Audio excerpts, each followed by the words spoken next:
Hello hi friends, welcome to my channel Lilly kitchen and blogs. ఎలా ఉన్నారు friends? Today మనం chicken fry ఎలా చేసుకోవాలో చూసేద్దాం. వీడియోలోకి వెళ్ళే ముందు నా ఛానల్ ఫస్ట్ టైం కనుక చూసినట్లయితే like and share and subscribe అండి. అండ్ లేట్ చేయకుండా వీడియోలోకి వెళ్ళిపోదాం. ముందుగా నేను చికెన్ తీసుకుని కడిగి పెట్టాను 2 times. అండ్ చికెన్ నీసువాసన రాకుండా ఉండాలి అంటే కనుక మనకి నిమ్మరసం అండ్ సాల్ట్తో ఒకసారి మనం శుభ్రంగా కడుక్కుంటే 2 times నీసువాసన అనేది రాదు. ఇందులో నేను చికెన్ ముందుగా మ్యాగ్నేట్ చేయడానికి నేను కారం అండ్ సాల్ట్ అండ్ పసుపు యాడ్ చేశాను. కొంచెం లైట్గా ఆయిల్ కూడా యాడ్ చేసి మొత్తం పీసెస్ అన్నిటికి పట్టేలాగా నేను ఒకసారి కలుపుకున్నాను. మొత్తం చికెన్ పీసెస్కి అంతా మనం కారం ఇవన్నీ పట్టించాక ఒక హాఫ్ అన్ అవర్ పాటు అలా పక్కన పెట్టుకోవాలి. ఈలోపు నేను దానికి కావాల్సిన మసాలా ప్రిపేర్ చేసుకోవడానికి మిక్సీ జార్ తీసుకుని అందులో మనకి మసాలా ఇంగ్రీడియంట్స్ అండ్ దాల్చిన చెక్క, ధనియాలు, జీలకర్ర అండ్ ఇక్కడ లవంగ మొగ్గలు అండ్ మిరియాలు అండ్ ఇక్కడ ఒక 4 ఎండుమిర్చి కూడా యాడ్ చేయాలి. అలాగే ఎండుమిర్చి అండ్ ఇక్కడ నేను జీడిపప్పు కూడా యాడ్ చేస్తున్నానండి.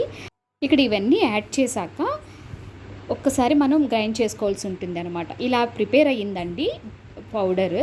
ఇప్పుడు మనం కడాయి పెట్టుకుని ఆనియన్స్ నేను వేసాను, ఆల్రెడీ ఫ్రై అవుతున్నాయి ఆనియన్స్ కొంచెం లైట్గా ఫ్రై అయ్యాక మనమే ఇక్కడ కరివేపాకు కూడా యాడ్ చేసుకున్నాము. మొత్తం అన్నీ ఒక్కసారి మనం కలుపుకున్నాక ఇక్కడ పసుపు కూడా నేను యాడ్ చేశాను. పసుపు కూడా యాడ్ చేశాక ఇవి మొత్తం ఫ్రై అయ్యాక అల్లం వెల్లుల్లి పేస్ట్ యాడ్ చేశాను. అల్లం వెల్లుల్లి పేస్ట్ పచ్చివాసన పోయేంత వరకు ఫ్రై చేసుకోవాలన్నమాట. అవి ఫ్రై అయ్యాక మనం ఏదైతే చికెన్ మ్యాగ్నేట్ చేసి పెట్టుకుని ఉంచుకున్నామో ఆ చికెన్ అంతా యాడ్ చేయాల్సి ఉంటుంది. ఇక్కడ మొత్తం నేను చికెన్ అంతా యాడ్ చేస్తున్నానండి.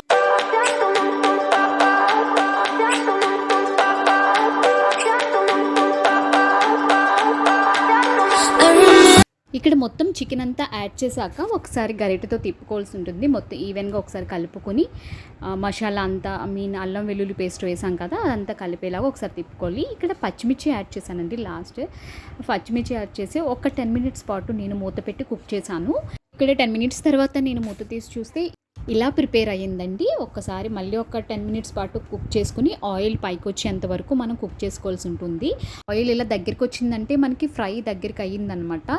ఇప్పుడు నేను ఏదైతే మసాలా ప్రిపేర్ చేసుకున్నానో ఇందాక మీకు వీడియోలో చూపించాను కదా, ఆ మసాలానంతా ఈ చికెన్లో యాడ్ చేశాను అనమాట.